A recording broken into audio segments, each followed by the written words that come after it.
Hello students, कैसे हैं आप सभी लोग। तो आज हम लोग बात करने जा रहे हैं उत्तराखंड पीसीएस का सामान्य अध्ययन का जो 5वां पेपर था उसकी हम लोग बात करने जा रहे हैं, यानी कि उत्तराखंड स्पेशल जो आए थे पेपर उनकी बात करने जा रहे हैं। कल मैंने एक वीडियो आप लोग को दिया था, कहा था कि आप लोग उसको देख लेना। वैसे तो वीडियो बहुत पुराना था, करीब 1 महीने पहले का वीडियो है। उस वीडियो में महत्वपूर्ण टॉपिक्स की एक पूरी लिस्ट दी थी, तो उससे कौन कौन से कहाँ कहाँ पे प्रश्न आए हैं आप लोग जरूर एक बार देख लेना, ताकि आपको समझ में आए कि कैसे आगे चीज़ों को बढ़ाना है, कैसे आप लोगों के लिए मेरे द्वारा बनाए गए वीडियो बहुत महत्वपूर्ण साबित होते हैं। ठीक है, तो आप लोग एक बार उसे देख लेना। तो मैं थोड़ा सा आगे बढ़ूंगा। पहला क्वेश्चन देखते हैं। वीर चंद्र सिंह गढ़वाली का भारतीय स्वतंत्रता संघर्ष में योगदानों पर लघु टिप्पणी लिखिए। तो वीर चंद्र सिंह गढ़वाली के ऊपर लघु टिप्पणी सभी ने लिख दी होगी, क्योंकि ये सभी ने पढ़ा होगा। अगर परीक्षावाणी भी आपने पढ़ी है तब भी आप 4-5 पॉइंट लिख दोगे। पूरा नाम जो था इनका चंद्र सिंह गढ़वाली था। 1891 में पैदा हुए थे गढ़वाल में। 1979 में इनकी मृत्यु हो गई थी। सबसे बड़ी बात यह है कि बहुत समय तक ये भारत के इतिहास में, उत्तराखंड के इतिहास में प्रासंगिक बने रहे।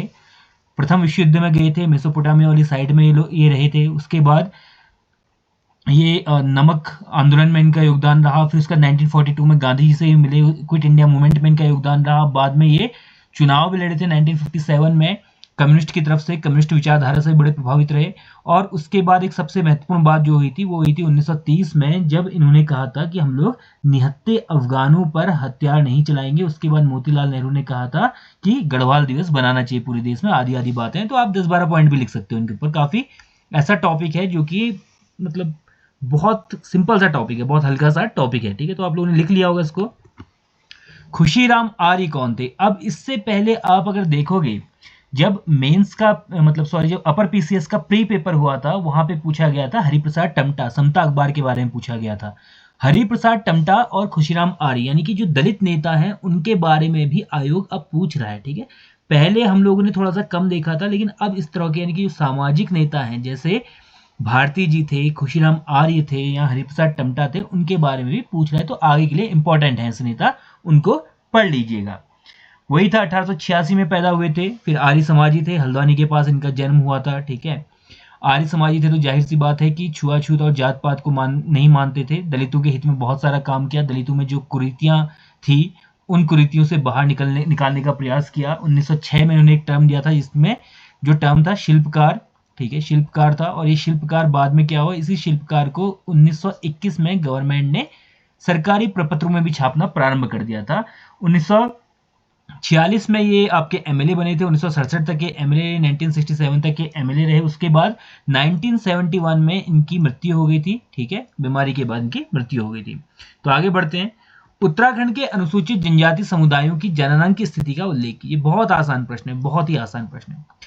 Right about the demographic status of the scheduled tribe communities of the Uttarakhand. इसमें क्या करना था, इसमें कुछ नहीं करना था, एक नक्शा ऐसे बना देना था और बता देता था कौन सी कम्युनिटी कहाँ पे मिलती है, सिविल ट्राइब्स की, एसटी की, और थोड़ा सा इसके बारे में लिख देते तो चल जाता। या फिर ये केवल नक्शा भी बना देते और सही बनाते तो इसमें भी आपको 2 नंबर तो मिल ही जाते। ठीक, तो आपने कर दिया होगा कौन सी जनजाति कहाँ पे मिलती है। राजी आपकी पिथौरागढ़ में मिलती है, जौनसारी आपकी जो है जौनसर बाबर वाले क्षेत्र में मिलती है, आदि आदि। ठीक है, तो ये जो क्वेश्चन था मैंने भोटिया जाति के रेफरेंस में दिया था। मुझे पता था कि एक जनजाति से क्वेश्चन आएगा। मैंने आपसे कहा भी है, कल का वीडियो आप देखोगे तो पता चलेगा। मैंने कहा भी है कि उसमें भोटिया आएगा, लेकिन मतलब एक पर्टिकुलर, क्योंकि इतनी सारी जनजातियां हैं तो पर्टिकुलर मैंने आपको भोटिया बताई थी कि वो सबसे ज्यादा इंपॉर्टेंट है, बाकी पढ़ लेना जनजातियां। ठीक है, तो उन्होंने सारी जनजातियों का पूछ लिया कौन सी जनजाति का निवास स्थान कहाँ पे है। ये क्वेश्चन बहुत ही अलग सा क्वेश्चन है। उत्तराखंड पंचायती राज अधिनियम 2016 में उत्तराखंड पंचायती राज संशोधन अधिनियम 2019 द्वारा क्या संशोधन किए गए। कुछ बच्चों ने किया होगा, कुछ बच्चों ने नहीं किया होगा। बुक्स में बहुत कम दिया है इसके बारे में। ठीक है, लेकिन जो बच्चे थोड़ा सा राजनीति में अवेयर रहते हैं, जिनको थोड़ा बहुत अपने पंचायत के बारे में पता है, चुनाव के बारे में पता है, थोड़ा एक्टिव रहते हैं, उनको इसके बारे में मालूम होगा कि 2019 में क्या अमेंडमेंट किया गया था। पहला तो ये किया गया कि जिसके 2 से अधिक बच्चे हैं, 2 से अधिक बच्चे हैं, वो भी जीवित, तो वो व्यक्ति क्या करेगा, आपका चुनाव नहीं लड़ सकता है। दूसरा, 8वीं पास जो होगा वही आपका चुनाव लड़ सकता है। ठीक है, कुछ कुछ इसमें छूट भी थी, एक आध वर्ग के लिए छूट भी, उनके लिए 5वीं पास मांगा गया था, बाकी के लिए 8वीं पास था। ये 2-3 अमेंडमेंट इसमें किए गए थे। 4 नंबर का तो लिख देते, इतना काम चल जाता। गौरा शक्ति क्या है? अगर अंकिता भंडारी हत्याकांड को आप लोग फॉलो कर रहे होंगे या उत्तराखंड में महिला सशक्तिकरण को आप लोग पढ़ रहे होंगे तो आपने गौरा शक्ति ऐप पढ़ा ही होगा। इसने, ये बहुत स्मार्ट है, इसने पेपर बनाया, इसने गौरा शक्ति के बाद ऐप का नाम भी नहीं लिखा, ठीक है, ऐप भी नहीं लिखा आगे। तो इसका मतलब यह है गौरा शक्ति आदमी ढूंढता रहेगा कि चीज क्या है जिसने ना पढ़ा हो। तो गौरा शक्ति ऐप क्या है? एक ऐसी ऐप है जो महिलाओं के सशक्तिकरण को बढ़ावा देती है। अगर महिलाओं के साथ कुछ भी इस प्रकार की दुर्भाग्यपूर्ण घटना होती है तो उसकी सूचनाएं सीधे महिलाएं इस ऐप के माध्यम से पुलिस को दे सकती हैं। इसमें प्राइवेट रूप से जॉब करने वाली महिलाओं का डाटा भी गवर्नमेंट कलेक्ट करती है, आदि आदि है। इसमें बड़े बड़े अधिकारियों के नंबर भी दिए हैं, जो पुलिस अधिकारी हैं उनके नंबर भी दिए गए हैं। 2022 में ये ऐप लॉन्च हुई थी अंकिता भंडारी हत्याकांड के बाद। ठीक है, आगे बढ़ते हैं। कुड़िंद वाला, जब मैं कल मेरा वीडियो था उस वीडियो में पहला टॉपिक मैंने दिया था कुड़िंद दिया था। मैंने क्या कहा था आपसे? मैंने कहा था कुड़िंद के जो सिक्के हैं पढ़ लेना, बहुत इंपॉर्टेंट है और मुझे लग रहा है इस बार आएगा। ठीक है, और आप ये देखो, कुड़िंद उत्तराखंड में शासन करने वाले प्रथम राजनीतिक शक्ति थे। इस कथन का आलोचनात्मक विश्लेषण कीजिए। यानी कि Kuninda was the first political power who ruled over the Uttarakhand. Critically analyse this statement. How you can critically analyse this thing. ठीक है, इस स्टेटमेंट को आप कैसे क्रिटिकली एनालिसिस करोगे इसका? तो कैसे करोगे आप? On the basis of their coins, उनके कॉइन्स के बेस पे करोगे। आपको पता कैसे चलता है कुड़िंद के बारे में? कोई मूर्ति मिली? नहीं मिली। कैसे मालूम पड़ेगा? उनके 3 प्रकार के आपके जो कॉइन्स हैं, 3-4 प्रकार के, वो कॉइन्स लिखने थे और उसके बाद उनको आगे बढ़ाना था। बहुत इंपॉर्टेंट था, मैंने कहा था करना करना करना। तो 8 नंबर का तो ये सीधी क्वेश्चन कल के वीडियो से आया है। आप हजारों रुपए खर्च कर रहे हो टेस्ट सीरीज के लिए, इधर के लिए उधर के लिए, और उनसे जब आप मिलाओगे तो तब देखना कि आपका वहां से कितना आया। और एक 30 मिनट की वीडियो से जीएस पहला, उत्तराखंड जीएस पहला और उत्तराखंड जीएस दूसरे में कितने नंबर का आपका उस वीडियो से आया, उसको आप देखना एक बार। ठीक है, टिहरी रियासत में रवाई कांड, मैंने आपको तिलाड़ी कांड, रवाई कांड अलग से लिखवाया है। तिलाड़ी कांड 13 टॉपिक दिए थे कल, 13 टॉपिक में से तिलाड़ी कांड से 2 प्रश्न पूछे गए, रवाई कांड से 2 प्रश्न पूछे गए हैं। ठीक है, क्या हुआ था? 1930 में कांड हुआ था। दीवान चक्रधर जुयाल जो था उसने कई सारे लोगों पर हमला करवा दिया था। और ये हुआ क्यों था? ये हुआ था फॉरेस्ट के अधिकारों के लिए, फॉरेस्ट राइट्स के लिए। यानी कि जो वहां के लोग थे उनका कहना था कि हमें फॉरेस्ट राइट चाहिए, इस कारण से हुआ था। इसके अलावा इसके और भी बहुत तत्कालिक कारण थे। उदाहरण के तौर पर राजा की उदासीनता। राजा जो था इस मामले को बहुत हल्के में ले रहा था। जब ये कांड हुआ था तब राजा अपनी राजधानी में था भी नहीं, वो विदेश में थे। ठीक है, दूसरी चीज क्या थी? जो वहां की लाल फीताशाही थी, अफसरशाही थी, वो धीरे धीरे हावी हो रही थी लोगों पे। लोगों के हर तरीके के अधिकार मारे जा रहे थे, जिसमें से आपके फॉरेस्ट राइट्स भी एक थे। तो ये सारे कारण थे जिसकी वजह से ये हुआ था। ये क्वेश्चन मैंने आपसे कहा था, यानी कि 8 नंबर ये हो गए, 24 नंबर हो गए। ठीक है, ब्रिटिश शासन द्वारा शिक्षा के क्षेत्र में किए गए विविध क्रियाकलापों के बारे में बताइए। मैंने शुरू में आपसे चंद वंश 1 लिखवाया था, पवार वंश 2 लिखवाया था, ब्रिटिश लिखवाया था और गोरखा लिखवाया था। ठीक, मैंने कहा था ये ऐसे क्वेश्चन आयोग पूछ नहीं रहा है, बट इसको पढ़कर जाना। नहीं पूछ रहा तब भी पढ़कर जाना। क्यों? क्योंकि कब पूछ ले कोई इसका आइडिया नहीं है, कोई अंदाजा नहीं है। ठीक है, तो ब्रिटिश काल के बारे में था। ब्रिटिश काल में आपने शिक्षा वाला कर लिया होगा कि ब्रिटिश काल में शिक्षा कैसे आगे बढ़ी थी उत्तराखंड में। आपने रैमजे इंटर कॉलेज के बारे में दिया होगा। कुछ प्राइवेट कॉलेज थे, ऑल सेंट, सेंट जोसेफ आदि आदि कॉलेज यहाँ पे खोले गए थे। कुछ नीतियां उस समय बनाई गई थी। वर्नाक्युलर प्रेस एक्ट आया था, सॉरी तो प्रेस से रिलेटेड था, जो आपका 1854 का आया था। वो डिस्पैच जो भी था वो वाला आपने लिखना था। उससे उसके बाद जो था रैमजे एमजे ने यहाँ पे बहुत काम किया। शुरुआती तौर पर हम देखें तो उतना काम नहीं होता, बट धीरे धीरे बहुत सारे यहाँ पर कॉलेज वॉलेज खोले गए थे। ठीक, कॉलेज मतलब इंटर कॉलेज। ठीक, तो आपने पढ़ा होगा मेरे ख्याल में। अगर ये आपने बहुत डीप नहीं भी पढ़ा, अगर आपने बीएस नेगी को भी पढ़ा होगा तो बीएस नेगी से आप काफी कुछ इसमें लिख लोगे। ठीक, अगला तिलाड़ी कांड, फिर वही आ गया, वही कांड दोबारा आ गया। इस पर एक संक्षिप्त टिप्पणी लिखिए। तो वही बात आ गई, रवाई कांड और तिलाड़ी कांड एक ही चीज थी। ये हुआ था 1930 में ये कांड हुआ था। दोनों कांड एक ही हैं। ठीक है, तो उसके बारे में आपको यहाँ पे टिप्पणी लिखनी थी। तो 8 नंबर का ये हो गया। आगे उत्तराखंड में नशा विरोधी आंदोलन पर एक टिप्पणी लिखिए। टिंचरी माई से लेकर A to Z आपने लिख देना था। सुंदरलाल बहुगुणा, टिंचरी माई, इन सब लोगों ने इसमें बहुत कुछ किया था। उसके बाद उत्तराखंड उत्थान परिषद, इसमें कुछ किया हुआ था हल्का फुल्का। उसके बाद आपका जो UKD है उसने इसके बारे में किया था। तो इस सारा का सारा परीक्षावाणी में पढ़ोगे, वहां से मिल जाएगा। तो इसलिए मैंने कहा था कि कभी भी एग्जाम देने जाओ तो परीक्षावाणी वैसे भी पढ़ लेना। परीक्षावाणी से क्वेश्चन नहीं आएगा, जाहिर सी बात है, उससे डायरेक्ट क्वेश्चन नहीं बनेगा। लेकिन अगर कोई क्वेश्चन आएगा, कोई शॉर्ट टिप्पणी लिखने को आएगी, अगर नहीं भी आता होगा तो 2-4-6 लाइन तो लिख ही लोगे। इसीलिए परीक्षावाणी पढ़ कर जाना कहा था। ठीक है, आगे बढ़ते हैं। लोक वाद्य यंत्र, इससे पहले मेरे ख्याल में लोकगीत आपसे पूछ लिए हैं। ठीक, अब ये पूछ लिया वाद्य यंत्र पूछ लिया, तो इस तरह के क्वेश्चन तो आने ही थे कल्चर में, इस तरह के क्वेश्चन आते ही हैं। ये मैं बताना आपको भूल गया था, बट ये क्वेश्चन आते हैं इस तरह के कि आपके पारंपरिक वाद्य यंत्र क्या है, आपका गाना क्या है, डांस क्या है। मैंने इवन गाने में कहा था कि गाना आ सकता है, गाना नहीं आया यहाँ पे वाद्य यंत्र पूछ लिए। तो लगभग सेम ही चीज़ है कि अगर आपका वाद्य यंत्र, गाने, डांस वांस पढ़ कर जाना अगली बार से, ठीक है। जैसे यहाँ पे ढोल होता है, दमाऊ होता है, ठीक है, बहुत सारे वो उसके बाद भी उनका क्लासिफिकेशन होता है कि इसमें चमड़े वाले कौन है, सुशीर वाद्य कौन है, आदि आदि, इस तरह के इनके वाद्य की 3-4 कैटेगरी है। बजाने वाले वाद्य कौन से, उन सारे को देख लें। बैक पाइपर उत्तराखंड का बहुत फेमस है, स्कॉटलैंड का है जो, आदि आदि। 8 नंबर का तो आराम से लिखा जा सकता है। लोक गायकों के नाम, सारे नाम लिख देते, गढ़वाल के, कुमाऊं के, ठीक है। इसमें आप लिख देते, जैसे नेगी जी का नाम लिख देते, नरेंद्र सिंह नेगी, ठीक है। उसके बाद उत्तराखंड के कुमाऊं की साइड में अगर हम आएंगे तो यहाँ पे आपके वर्तमान समय के भी बिशन सिंह हरियाला जो है, शायद ये मेरे ख्याल में वहाँ के हैं, कहाँ के, गढ़वाल के हैं। पप्पू कार्की थे, ठीक, इधर के। और इसके अलावा गोपाल गोस्वामी, युग पुरुष नैननाथ रावल, और ऐसे बहुत सारे हैं, ठीक है। तो आप लिख सकते थे, किसी का नाम भी लिख सकते थे। आगे गजेंद्र राणा है, तो लिख देते। इतना कितने हैं ये आपके 8 अंक है, आप 50 लिख दोगे इसमें। पूर्व सैनिक कल्याण और पुनर्वास में उपनल की भूमिका का मूल्यांकन कीजिए। मूल्यांकन करना, उपनल क्या है सबको पता है, लेकिन मूल्यांकन करना थोड़ा टफ है। मूल्यांकन का मतलब फिर क्या होगा, मूल्यांकन में ये पता होना चाहिए, आपके पास डेटा होना चाहिए, ठीक है। अब हवा हवाई बातें तो कुछ भी लिख दोगे उपनल में कि भाई ये क्या करता है कि जॉब वॉब प्रोवाइड करवाता है, जो पूर्व सैनिक है उनके कल्याण के लिए कार्य करता है, और बहुत सारी स्कॉलरशिप भी चलाता है, बहुत सारे काम आप कर दोगे, ठीक है। लेकिन सैनिकों के पुनर्वास में उपनल की भूमिका क्या है, इसके लिए डेटा नहीं होगा तो थोड़ा सा कमजोर पड़ जाएगा। फिर भी 8 में से 4-5 नंबर तो आप ला ही सकते हो, लिख ही सकते थे उपनल क्या है। अगर जिसको नहीं भी पता होगा वो भी लिख सकता है। अब थोड़ा आपको ये नहीं पता होगा कि उपनल बना कब था, ईटीसी, बट फिर भी लिख सकते हो। अब ये लास्ट के जो 2 ये वाला क्वेश्चन है, अभी तक तो सारे क्वेश्चन ठीक ही हैं। मुझे लगता है कि यही क्वेश्चन थोड़ा सा आड़ा तिरछा टाइप का उपनल वाला, बाकी सारे क्वेश्चन ठीक है। उपनल थोड़ा सा हार्ड पड़ेगा। जोशीमठ एवं कोशिया कुटौली के हाल के नाम परिवर्तन सांस्कृतिक विरासत के संरक्षण एवं उत्तराखंड में धार्मिक पर्यटन के संवर्धन में किस प्रकार योगदान करता है, विश्लेषण कीजिए।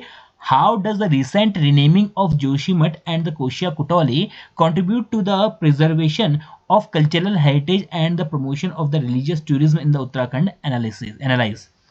दोनों कहाँ पे हैं, जोशीमठ कहाँ पर कोई आपका चमोली में है, कोशिया कुटौली कहाँ पे आपका नैनीताल में है, ठीक।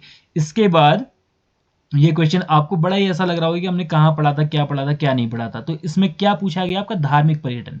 जितना पढ़ा था धार्मिक पर्यटन में सबका सब लिख देना था, उसको इसके साथ कनेक्ट कर देना था। धार्मिक पर्यटन आएगा, मैंने आपको बताया था, मैंने आपसे कहा था कि भाई जो आपके विंटर 4 धाम हैं उसको पढ़ना। मैंने आपसे कहा था कि यहाँ पर मंदिरों के बारे में पढ़ना, इससे बहुत क्वेश्चन आने की उम्मीद है। मंदिर के स्ट्रक्चर को भी इवन मैंने कहा था पढ़ लेना, क्योंकि मंदिर के स्ट्रक्चर को ये पूछ सकते हैं कि उत्तराखंड में मंदिर स्ट्रक्चर किस प्रकार का होता है, ईटीसी। बट वैसा क्वेश्चन ना पूछ के ये पूछा, धार्मिक पर्यटन से प्रश्न आया है, इंपॉर्टेंट टॉपिक था, आया है, बट थोड़ा सा घुमा के पूछा कि अगर हम जो अपने पर्यटक क्षेत्रों का नाम बदल रहे हैं उससे कैसे हम लोग धार्मिक पर्यटन को बढ़ावा दे सकते हैं। तो इसके बारे में आपने लिखना था कि कोशिया कुटौली का नाम क्या कर दिया, नीम करौली महाराज कर दिया। नीम करौली महाराज का नाम करने से अब लोग सीधे उनके साथ कनेक्ट कर पाएंगे, और जो धार्मिक विश्वास है लोगों के उसके आधार पर वो अधिक से अधिक यहाँ पे पर्यटन करेंगे। ईटीसी आप लोगों ने इसको लिखना चाहिए था थोड़ा सा। मतलब इसमें क्या है, इनोवेशन आप लोगों को अपना देना है, ठीक। कोई ऐसा ही आपको इसका कहीं पे परफेक्ट आंसर लिखा हुआ नहीं मिलेगा, बुक्स में नहीं दिया है, ये आपको उसी टाइम बना के उस टाइम लिखना था। थोड़ा मुश्किल है, मतलब ये भी हार्ड में हम डालेंगे उपनल वाले को, और इसको थोड़ा सा हम हार्ड में डाल देंगे, ठीक है। ये भी हार्ड है आपका।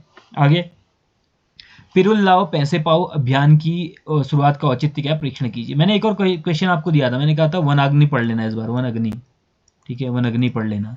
वनाग्नि से डायरेक्ट क्वेश्चन नहीं आया, ये क्वेश्चन आ गया, पिरुल लाओ पैसे पाओ। मतलब ये आया कि भाई पिरोल की वजह से आपके जंगल में आग लग रही थी, और गवर्नमेंट ने एक योजना निकाली कि आप पिरोल लेकर आओगे तो उसके बदले में आपको पैसा मिलेगा। गवर्नमेंट ने फिर कहा इससे हम क्या करेंगे, इससे हम लोग अपने जो एनर्जी पावर प्लांट्स हैं उन पे हम लोग पिरोल डालेंगे, और उससे हम लोग कोयले को बचाएंगे। ईटीसी बहुत लंबी चौड़ी योजना थी, बट ये योजना धराशायी हो गई। अभी कुछ दिन पहले इसकी मैंने कहीं पे व्याख्या पढ़ी तो पता चला कि गवर्नमेंट इसको बंद करने का प्लान बना रही है, कोई खास योजना ये चली नहीं है, ठीक है। तो इस योजना के बारे में कब ये जारी हुई थी, ईटीसी आपने पढ़ना चाहिए था। और खासकर जब मैंने वन अग्नि बहुत इंपॉर्टेंट है कहा था, तब ये योजना आपको पढ़नी चाहिए थी, गवर्नमेंट ने क्या इनिशिएटिव इसके लिए उठाए हैं, ठीक। तो ये भी मैंने आपको बता रखा था। मतलब डायरेक्टली इनडायरेक्टली जो टॉपिक इंपॉर्टेंट थे वो हम लोगों ने आइडेंटिफाई किए थे, और मैंने आपके साथ शेयर किया था। अगर आपने वो वीडियो देखा होगा तो आपके बहुत काम आया होगा।